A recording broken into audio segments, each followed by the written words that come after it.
शनिवार को इंदौर की जिला कोर्ट सहित अन्य सभी अधीनस्थ न्यायालय में नेशनल लोक अदालत का आयोजन किया गया। लोक अदालत का जिला कोर्ट में शुभारंभ प्रशासनिक जज श्री अजय श्रीवास्तव के द्वारा दीप प्रज्वलित कर किया गया। इस दौरान उन्होंने मीडिया से चर्चा करते हुए कहा कि यह इस साल की अंतिम लोक अदालत है और 10,000 से अधिक पेंडिंग केस इसमें निराकरण के लिए रखे गए हैं, जो गंभीर किस्म के हैं। इसके अलावा दीवानी, फौजदारी, विद्युत कंपनी, बीमा, फैमिली कोर्ट आदि प्री लिटिगेशन के 87,000 के लगभग केस निराकरण के लिए रखे गए हैं। पिछली लोक अदालत में लगभग 87% केस का निराकरण हो चुका था। इस बार भी हमें काफी उम्मीद है कि 100% केस इसमें निराकृत हो जाए। हम पूरी कोशिश करेंगे कि ज्यादा से ज्यादा केस निराकृत हो। ये वर्ष की आखिरी लोक अदालत है। साल में 4 लोक अदालत होती हैं और हम लोगों ने इसमें जो कोर्ट में पेंडिंग केसेस हैं, कंप्रोमाइज़ जिसमें समझौता योग्य है, लगभग 10,000 केसेस कोर्ट में लंबित केस हैं और 87,000 के करीब प्री लिटिगेशन है, जिनको कोर्ट में आने के पहले हम लोग कोशिश करते हैं समझौता हो जाए और समय की बचत हो। अगर समझौता हो जाएगा तो ये केस कोर्ट में फिर रजिस्टर नहीं होंगे। हम लोगों ने पूरे ज़िले में इसके लिए 86 खंडपीठ बनाई हैं। सिविल केसेस जो दीवानी ज़मीन जायदाद के केसेस होते हैं, चेक बाउंस के केसेस, फौजदारी केसेस में समझौता योग्य जो केसेस हैं, लेबर कोर्ट के केसेस, परिवार न्यायालय के केसेस जिनमें तलाक और मेंटेनेंस के मामले आते हैं, मोटरयान अधिनियम के अंतर्गत सड़क दुर्घटना में मुआवजा के जो केसेस रहते हैं, भू अर्जन के मामले जो रहते हैं, तो जिसमें भी समझौता हो सकता है, विधि में यह दिया है, लॉ में यह दिया है कि इसमें समझौता हो सकता है, वो सभी केसेस इसमें रखें। बाकी जानकारी हमारे सेक्रेटरी साहब आपको देंगे। जी। इंदौर में शनिवार को संपन्न नेशनल लोक अदालत के दौरान नगर निगम ने करदाताओं से संवाद और सम्मान का नया मॉडल अपनाया है। जोन क्रमांक 3 में जैसे ही कोई करदाता टैक्स जमा कर रहा था तो निगम अमला पुष्प भेंट कर उसका अभिनंदन कर रहा था। इस पहल से करदाताओं में अपनापन और विश्वास का भाव नजर आ रहा था। निगम अधिकारियों का मानना है कि जब नागरिकों को सम्मान और सुविधा मिलती है तो वे स्वेच्छा से अपने दायित्व निभाने के लिए आगे आते हैं। इसी सोच के तहत जोन कार्यालयों पर चाय और पेयजल की भी व्यवस्था की गई थी ताकि लंबी प्रक्रिया के दौरान करदाताओं को असुविधा न हो। आयुक्त दिलीप कुमार यादव के निर्देश पर यह प्रयोग काफी सफल रहा। जी बताया, जो जोन 3 में जो शिविर लगाया लोक अदालत का क्या रिस्पॉन्स है और किस तरह सुविधाएं दी जा रही है? माननीय निगम आयुक्त महोदय के निर्देश के क्रम में जोन क्रमांक 3 के अंतर्गत जो लोक अदालत लगी हुई है उसमें विशेष प्रकार की छूट पोर्टल के माध्यम से नागरिकों को उपलब्ध कराई जा रही है, जिसमें जो जोन पे नागरिक आ रहे हैं उनके लिए हमारे द्वारा चाय की व्यवस्था भी की गई है, बैठने की उचित व्यवस्था की गई है। उसके क्रम में रात्रि की जो व्यवस्था है उसको दृष्टिगत रखते हुए माननीय आयुक्त महोदय के निर्देश में बैकअप की जो व्यवस्था है वो की गई है कि लाइट या वगैरह कुछ चली जाती है तो उस समय में डार्क न रहे। और जो नागरिक हैं उनको टैक्स पे करने के बाद में हमारे जोन की तरफ से फूल भी भेंट किए जा रहे हैं, जिससे नागरिकों का उत्साहवर्धन होगा। आपका नाम बताएं। राज ठाकुर, जोनल अधिकारी, जोन क्रमांक 3। शनिवार को आयोजित लोक अदालत नगर निगम के लिए राजस्व वृद्धि की एक महत्वपूर्ण पहल मानी जा रही है। इंदौर नगर निगम का उद्देश्य है कि वर्षों से लंबित संपत्ति कर, जल कर और अन्य कर विवादों का मौके पर ही समाधान किया जाए। इसी क्रम में राजस्व समिति प्रभारी निरंजन सिंह चौहान ने स्वयं निगम मुख्यालय और शहर के विभिन्न जोन कार्यालयों का दौरा किया। निरीक्षण के दौरान उन्होंने कर वसूली से जुड़े काउंटरों, दस्तावेज प्रक्रिया और करदाताओं को दी जा रही सुविधाओं की बारीकी से समीक्षा की। अधिकारियों को भी निर्देशित किया गया कि लोक अदालत की भावना के अनुरूप सरल प्रक्रिया अपनाई जाए ताकि अधिक से अधिक करदाता आगे आकर अपने मामलों का निराकरण करा सके। सर, आज नेशनल लोक अदालत है और जिस तरह से राजस्व के प्रति इंदौर नगर पालिका निगम ने गंभीरता बरती, आज क्या पूरा मूवमेंट रखा गया है और क्या? ये वास्तविक में इस साल की आखिरी लोक अदालत है और हमारा शुरू से टारगेट है कि कम से कम सारे जनता को भी इसका फायदा मिले, उपभोक्ताओं को भी। और इसलिए 15 दिन पहले से मैसेज का काम करा, 15 दिन पहले से नोटिस वितरण का काम करा और पहली बार आप देख रहे होंगे कि हमारे वास्तविक में पूरा राजस्व अमला भी लगा और नगर निगम का भी पूरा अमला लगा है। कल कमिश्नर साहब ने भी जो आदेश निकाले उसमें सारे अपर आयुक्तों को जवाबदारी दी, सारे जेडों को जवाबदारी दी, दूसरे डिपार्टमेंट के भी जितने बड़े अधिकारी हैं सबको इसमें लगाया गया है।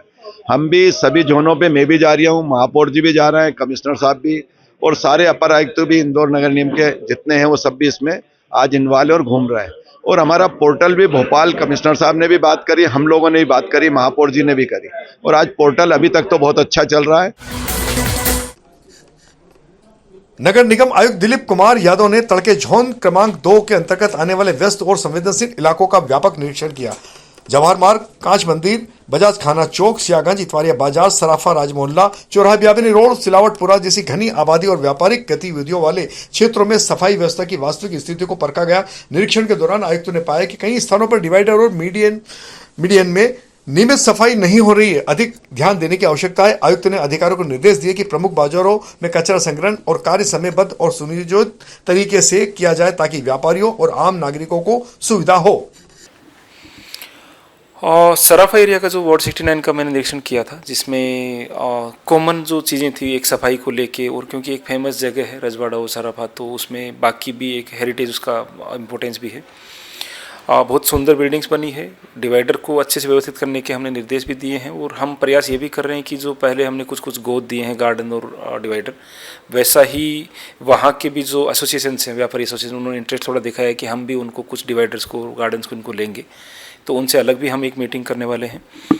और बाकी जो सारे कॉमन इश्यूज थे, ड्रेनेज है, वाटर है, सभी को एक कॉमन निरीक्षण किया है और रूटीन एक विजिट थी। Thank you. इंदौर नगर निगम ने बीती रात चंदन नगर के एक गोदाम की जांच पड़ताल की। यहां से निगम को बड़ी मात्रा में प्रतिबंधित पॉलीथीन मिली है। नगर निगम की यह कार्रवाई केवल एक गोदाम तक सीमित नहीं, बल्कि शहर भर में चल रहे उस नेटवर्क पर चोट है जो प्रतिबंध के बावजूद पॉलीथीन का अवैध कारोबार कर रहा है।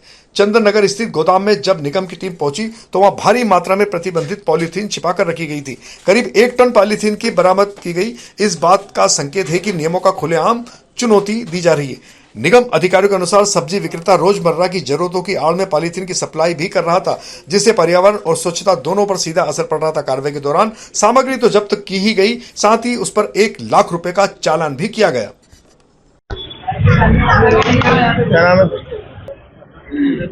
सर, आज पॉलीथीन की कार्रवाई की जा रही, किस तरह की पूरी कार्रवाई थी और कितने का स्टॉक है? ये पॉलीथीन के व्यापारी हैं। नगर निगम जो है पिछले कई सालों से प्रतिबंधित पॉलीथीन और अमानक स्तर की जो पॉलीथीन है उस पर कार्रवाई करता है।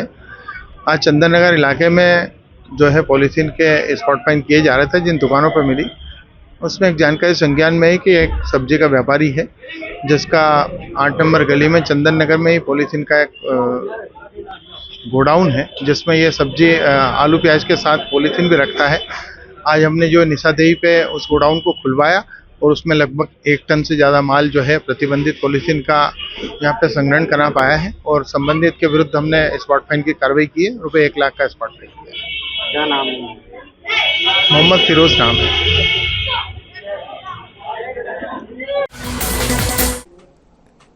इंदौर पुलिस के द्वारा इन दिनों शैक्षणिक संस्थानों में लगातार साइबर पाठशालाओं का आयोजन किया जा रहा है ताकि विद्यार्थी वर्ग ज्यादा से ज्यादा जागरूक हो सके, क्योंकि सबसे ज्यादा शिकार भी यही लोग हो रहे हैं। इसी कड़ी में MKVB स्कूल के विद्यार्थियों के लिए साइबर पाठशाला का आयोजन किया गया, जिसमें एसीपी राजेश दंडोतिया ने विद्यार्थियों को साइबर फ्रॉड से बचने के बारे में विस्तृत जानकारी प्रदान की। इस दौरान करीब 250 विद्यार्थी और शिक्षकों ने साइबर फ्रॉड, फाइनेंशियली फ्रॉड और सोशल मीडिया से संबंधित अपराधों की जानकारी हासिल की। गौरतलब रहे कि यदि आप में से कोई भी व्यक्ति साइबर अपराधियों का शिकार हो जाता है तो वो तत्काल 1930 नंबर पर अपनी शिकायत दर्ज करा सकता है।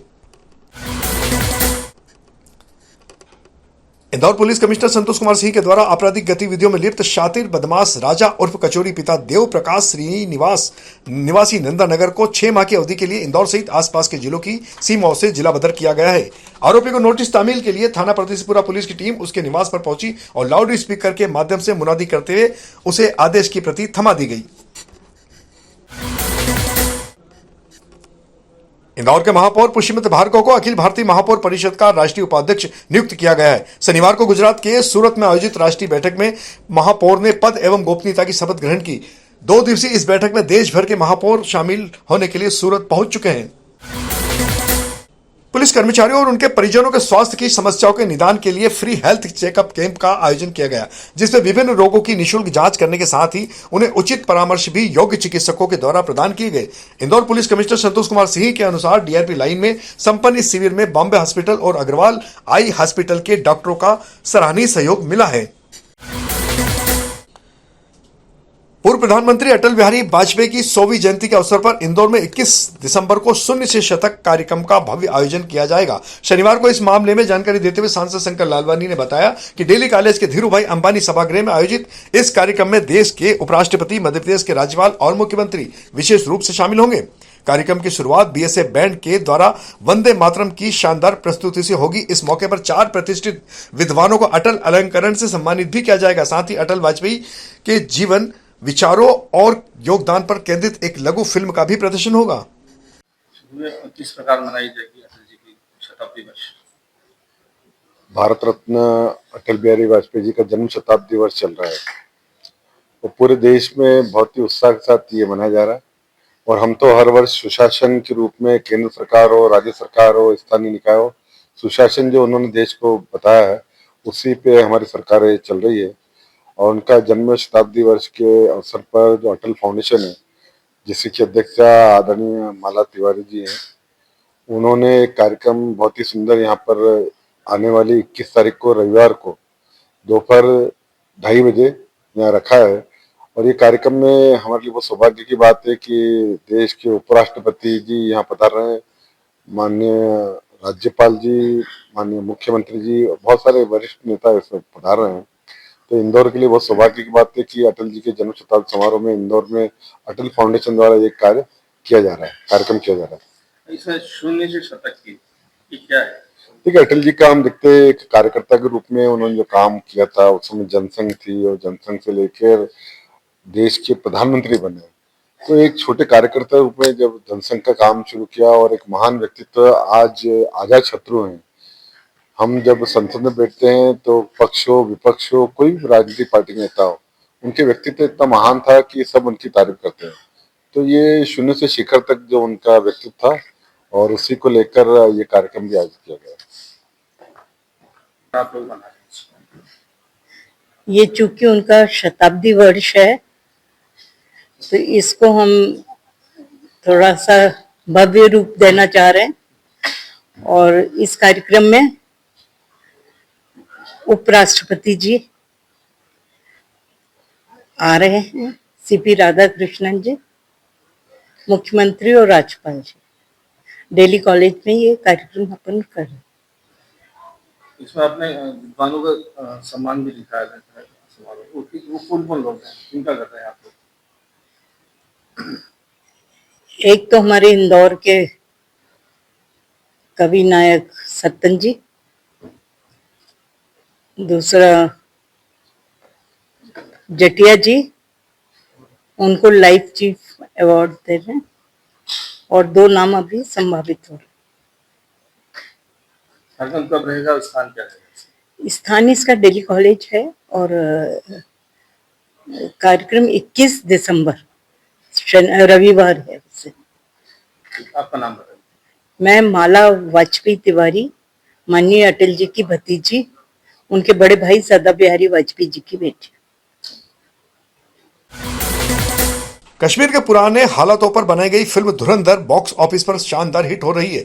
इस फिल्म ने 200 करोड़ के आंकड़े को पार कर लिया है। आदित्य धर की इस फिल्म को कई खाड़ी देशों ने बैन कर दिया है, जिसका असर इसकी कमाई पर भी पड़ने वाला है। रिपोर्ट के अनुसार फिल्म की कहानी को पाकिस्तान विरोधी माना जा रहा है। फिल्म रिलीज होने के बाद कुछ मुस्लिम देशों ने अपने देश में इस फिल्म का प्रदर्शन नहीं होने दिया। इंदौर के सांसद शंकर लालवानी ने इस मामले में कहा कि पिछले दिनों जो हालात देश में थे, खास तौर पर कश्मीर में, उसी को इस फिल्म में बखूबी दर्शाया गया है। इस फिल्म को ज्यादा से ज्यादा लोग देखें, इसलिए इसे टैक्स फ्री कर देना चाहिए।